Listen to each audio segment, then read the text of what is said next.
asked to come today to talk about smart working and the war for talent if you're hiring in Ireland. Would like to ask 3 questions from the audience. Was expecting a slightly bigger audience, so I would ask for participation if that's okay. The first question is, do any of you ever work off your iPad, your phone, when you're not in the office? Just a show of hands to get an idea. Okay, very good. Show of hands for within your organisation, have you got a clear work from home policy or a smart working policy? Show of hands. Okay, so we're looking about 20% or less. And thirdly, show of hands for who would like to be working more outside of the office and be given more empowerment. Okay, so this is the curve, and that's great because despite us being a small audience, hopefully I can talk a little bit about what smart working is and isn't and how it can really double your talent pipeline. So the first thing I want to say is there's a stereotype around working from home. It is not this where there's a little baba on a lap. What it tends to be is working from home on your own or actually in a co-working space. In a rural Ireland, we have now over 200 across the country that are connected with fibre. What it definitely is not is this. I'm often asked, what do you do if your team members wear pyjamas when doing Skype calls? It's not the reality. Generally, you're looking at professional employees that are working from home, both top down. What it tends not to be is a digital nomad. So in the last 10 years, we've seen with the increase in Upwork, a lot of people are doing freelance contract working from home or from the beach. The reality is a lot of employees, both for SMEs and large enterprise, want to work from home. And whether you have a designated space in your house or these pods are doing really well now globally, that is the reality of what smart working is. So when we launched Abodoo 6 months ago or 7 months ago, we realised very quickly that the definition remote working doesn't really apply to what we do. And so we came up with a definition that is constantly evolving, and smart working is really about empowerment to work where suits you a percentage of the time. And there are many models that I can talk about that we're seeing in companies that are world class and that it's giving them a real upside when it comes to hiring.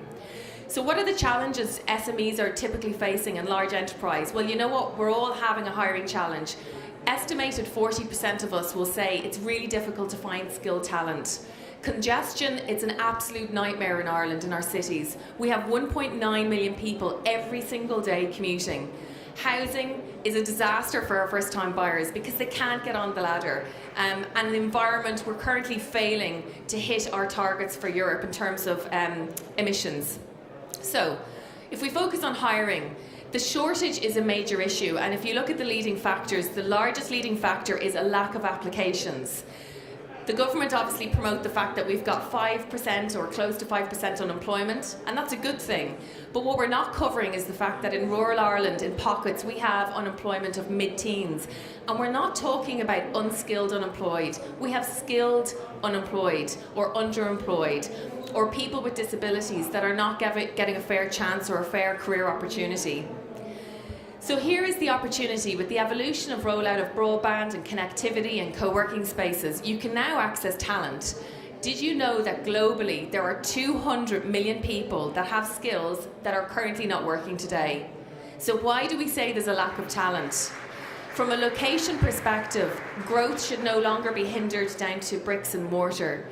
And so if you start allowing people to work from home a percentage of the time, you access diversity and inclusion groups that right now you might be excluding and not realise.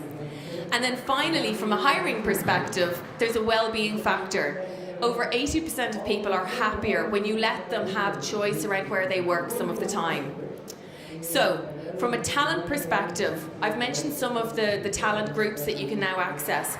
We have an ageing population. I'm competing for sound here, so I'm going to start shouting in a minute. We have an ageing population, and many of them are going to be leaving the workforce in the next 5 to 10 years, but they don't want to stop working. They want choice. We have a diaspora of about 500,000 people that have left the country in the last 6, 7, 8 years, many of whom have said they would move back with their young families if they could afford housing and were given smart working opportunities. And then finally, location. Enterprise Ireland are really encouraging companies in Dublin and Cork to consider second offices across the country. So why don't we look at satellite office solution? We did a really interesting exercise in January and February for North Wexford, the County Council and Enterprise Ireland. We tried to capture the commuters, we focused in on the tech skills, and we discovered that in the space of a 5-week campaign, 900 people registered. 45% had tech skills, and I mean the rare tech skills, the Python developers, the Java developers, all the stuff that we say we can't get enough candidates for. And what was interesting is 50% of those were actually in Wexford already. 50% said we would move to Wexford if given a smart working opportunity. And the average salary, if in Dublin it was 60 to 80,000, they would be happy with 40 to 60,000 euros a year. So it's real food for thought to start capturing more of this data around the country. From a congestion point of view, I don't know if you've experienced it, but I live in Wexford. I drive to Dublin for the odd meeting, and the roads are gridlock. In Wicklow, 25% of parents with children under 5 take over an hour to get to work, and that's each way. That's shocking. That's one day in every week. Congestion costs for Birmingham, and I've used it because I guess similar population to Dublin, it's costing them £1 million a day. That's over 300 million a year we could save. So, what is the opportunity? If we reduce traffic by 5% in the morning commutes, we'll increase speeds by 50%. In the Philippines, the Senate actually made working from home a framework, a legal entitlement of people. And that's seriously what we need to start considering. Lower congestion can improve the reliability of our public transport, and we should be leveraging the co-working space. Abodoo is also in a co-working space in Gorey. Brand new tech building, fibre, state-of-the-art technology, hub rooms, and you pay as you go. So it's an ideal for SMEs that are scaling. Housing, something close to my heart. I was really lucky to get on the housing ladder 4 or 5 years ago at the drop of the market. But I know so many people my age, and millennials, well I'm on the brink of millennial, who can't get on the ladder. And it's a shame. We also have a situation where across the country we've ghost estates, which is crazy because these ghost estates in most cases could be connected if there was enough of a volume. The cost of living in Dublin is through the roof. It's more now officially than London. And there's a serious lack of available housing. So what's our opportunity? We've got major broadband providers. Vodafone is rolling out with Cyro into more and more homes. We've got ghost estates where homes could be easily completed. We have a rural regeneration project with Ireland 2040 that the government want to get behind. But what the difference is going to be is if employers start embracing the smart working and giving people the chance to even work one day from home a week or wherever they choose. Something close to my heart, the environment. I think once you have kids or maybe you reach a certain age, you become aware of it's not good enough to just put your paper in the paper recycling bin. You know, when we're driving our cars every day and we're going to meetings that could actually in reality be done by video, it's something that we need to take in consideration. We're currently failing to meet our targets, which is a disgrace, really. And we face fines on top of that, so there's a financial ramification for the country if we don't get on top. The opportunity is massive, and this is some branding that we did with Abodoo at the beginning of the year. We were in the back of buses saying, you know, life's all about work-life harmony and give yourself the choice. And we didn't get the train stations approving the second ad, but we hope to one day. If we can encourage every employer in Ireland to have just one smart worker, we will save 1.1 million tonnes in carbon emissions every year. And if we encourage 10%, we're on track to hit our targets. So, what's the upside for businesses that are here today, or for employees that want to go back to their boss and will have a business case as to, come on, give me more flexibility? Well, the reality is, whether they approve it or not, it's happening. And it's time to really get on this train, or get off the train. So, 50% of us will be working remotely by 2020. The shocking fact for me, and I don't know why it was so shocking, but 75% of the total workforce by 2025 will be millennials. Millennials will not accept coming in at 9 to 5, doing a 2-hour daily commute with children, and they want their lives. They want to hit their targets, but they want that balance. The upside is productivity, and there's loads of statistics in America. So currently the mature markets for smart working are the US, where 30 to 40% of people are remote working now, and they've phenomenal studies on the increase in productivity. 40% improvement in attrition levels. The biggest cost to a business, and we've all experienced recruitment, interviewing, selection, onboarding, training for someone to leave after 3 to 6 months. And the shocking fact is 60 to 70% of people have said they'd leave if given more flexibility. So if this is not something that we're putting into our work from home policies now or smart working policies, we will lose talent. Financially, for any CFOs in the audience, the bottom line is compelling, and I never lead with it because I think the decision to smart work should be more around engagement with your employees and holding them on for the long term. But the reality is there's a really nice saving. For every 100 employees that you encourage to work remotely, 100% of the time you're saving annually is over $1 million. So it is really key. There's some big examples as well. Atena have said they've saved 78 million. Cisco actually went to market saying they've saved over 250 million. And it's not about going fully remote in some cases. What they've done is desk rotation. So for every 2 employees, they may have 1 desk. So the opportunity for talent, because this was the core focus of my talk today, and my background is recruitment, and I know how painstaking it can be to have a role open for weeks or months on end.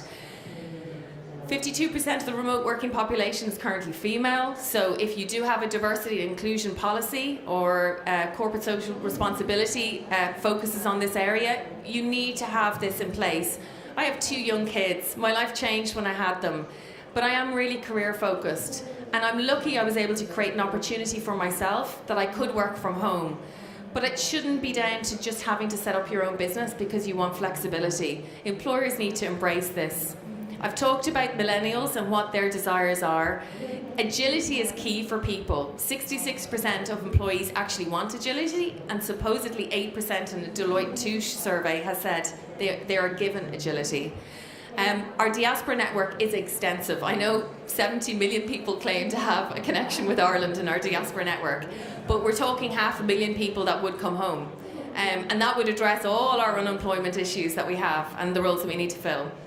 And then finally, I've seen it actually higher than 12%. In some areas in Ireland, it's 18 to 20% unemployment, and these people are skilled. So, from a United Nations perspective, we have an obligation, and we can choose to ignore it or we can choose to embrace it. And there's key policies and initiatives that our government are doing to tick the boxes.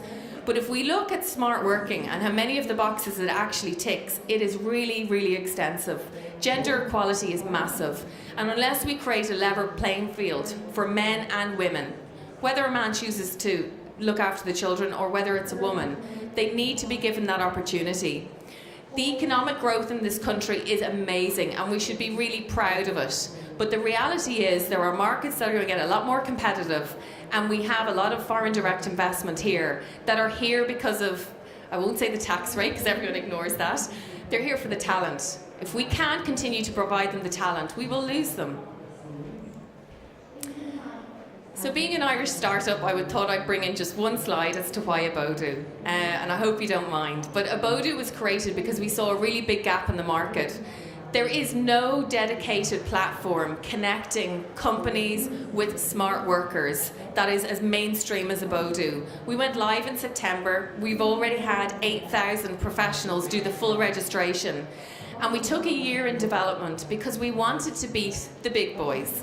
We have big American career sites, and they give us employment, so we can't give out about them. But we thought, let's do this right if we're going to do it at all.